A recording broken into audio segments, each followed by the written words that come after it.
Assalamualaikum warahmatullahi wabarakatuh. Shalom, Om Swastiastu, Namo Buddhaya, Salam Kebajikan. Let me introduce myself first. My name is Maria Padina Putri from Economic Education 2019. I come from Faculty of Economy, City University of Jakarta. And today I want to explain about my research proposal seminar about the effect of provincial minimum wage, investment, and labor force participation rate on economic growth in West Java 2017 until 2021. So I want to share my presentation first. So here my presentation, and I want to change the base slideshow. So here my presentation is the effect of provincial minimum wage, investment, and labor force participation rate on economic growth in West Java 2017 until 2021. So the proposal research advisor are Professor Dr. Bapak Saparudin Mukhtar MSI, and the second one is Bapak Dikiranto SAMSI.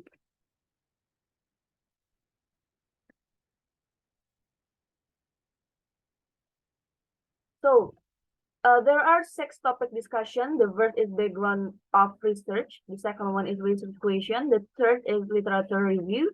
Fourth is relevant research. The fifth is hypothesis, and last is research method. So the background, there are 2 points. National economic growth is seen from the value of gross domestic product or GDP, which is the total value or market price of all final goods and services determined by an economy in a certain period.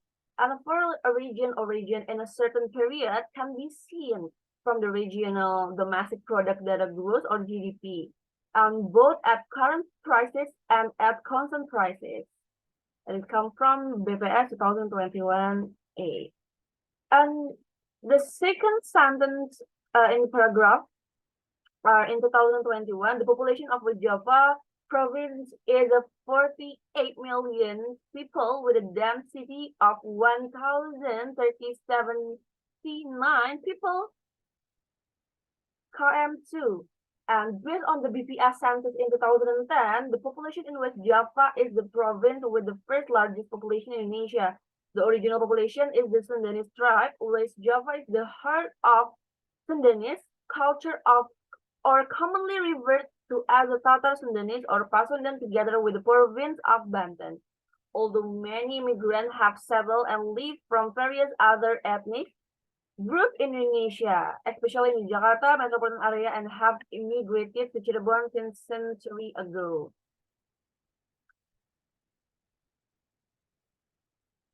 And this is the table 1 about economic growth rate in West Java province in 2017 until 2021.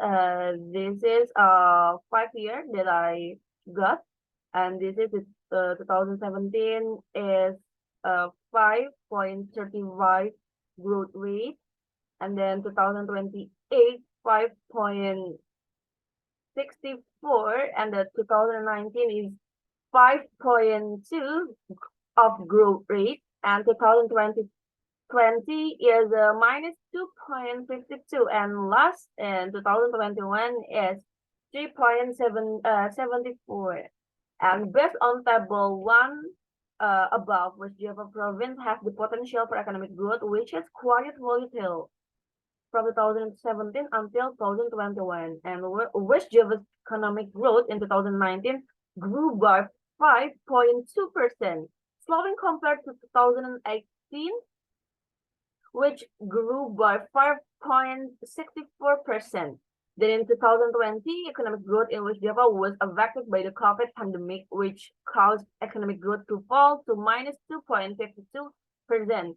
The COVID-19 pandemic, which has been going on since the beginning of 2020, has had an impact on changes in social life and a decline in economic performance in most countries in the world, including Indonesia, including West Java, which is one of the economic centers.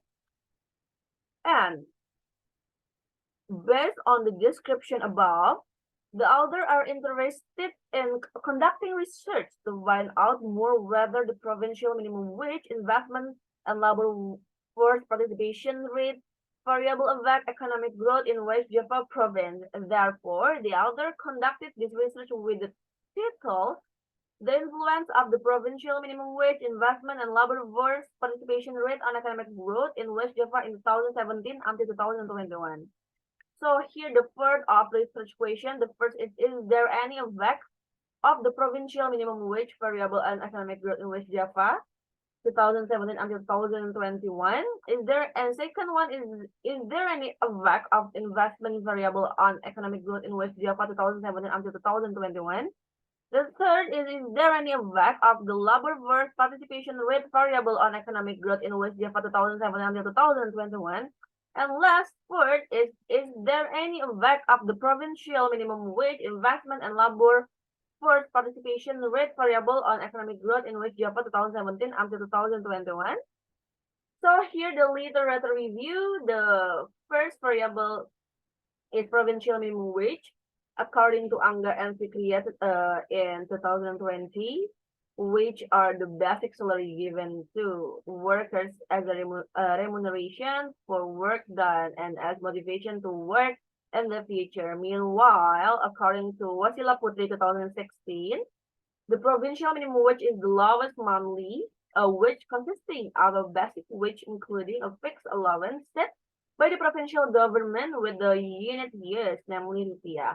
Another theory put forward by Novia in 2022, the provincial minimum wage is a standard used by employers and other industry players to provide wage to their workers in a work environment that has been adapted to appropriate needs in each province. And then the second variable is investment, according to Todaro.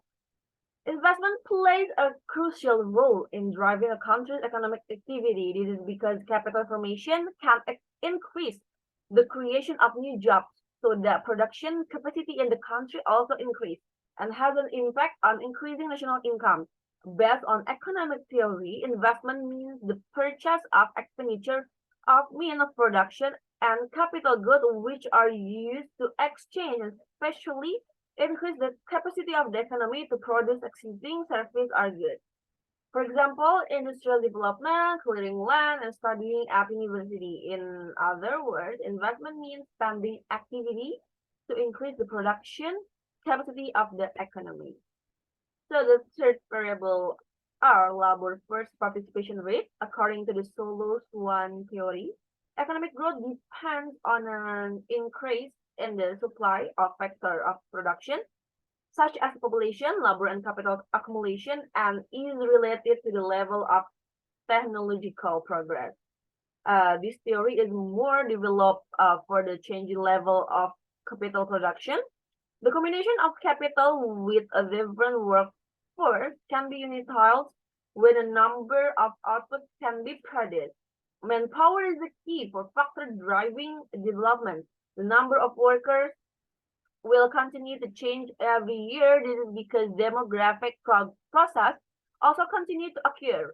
The labor force participation rate is used as a measure of the development of the Indonesian workforce. And the last is economic growth, is the mean of the research. Economic growth is the result of the economic system. Technology progress is endogenous. Growth is a part of the decision of economic actors to invest in knowledge. The role of capital is bigger than just a part of income. If the capital that grows isn't only physical capital but involves human capital. Capital accumulation is the main source of economic growth. So here the relevant research is a 4 point. The first point is the research conducted by Wasila Putri 2016. The study aimed to analyze the effect of provincial minimum wage, gross regional product, and investment on labor force absorption in Java in 2010 until 2014. The second is research conducted by Great Ali 2020. This study aims to analyze the effect of gross domestic regional product and investment on labor absorption in South Minahasa district. And the third is research conducted by Ramdhani 2021, and this study aimed to analyze factor of labor absorption in Central Java. And last, research conducted by Wasano Wasano and the claim is the study aims to analyze the effect of the provincial minimum wage, poverty, and human development index on the labor force participation rate in Jambi province. And here the hypothesis with X1 is the provincial minimum wage, X2 investment, and X3 labor force participation rate in the collaboration with W, Y, economic growth. And the hypothesis, the first hypothesis is provincial minimum wage has an effect on economic growth. Hypothesis 2, investment has an effect on economic growth. Hypothesis 3, labor force participation rate has an effect economic growth. And last hypothesis, provincial minimum wage, investment, and labor force participation rate have an effect on economic growth. So here the research method, the first method is quantitative method by using multiple linear and light techniques. And the data is secondary data based on percentage of economic growth, provincial minimum wage, investment, percentage of labor force participation rate in West Java, published by BPS 2017 and 2021. And data collection technique is panel data.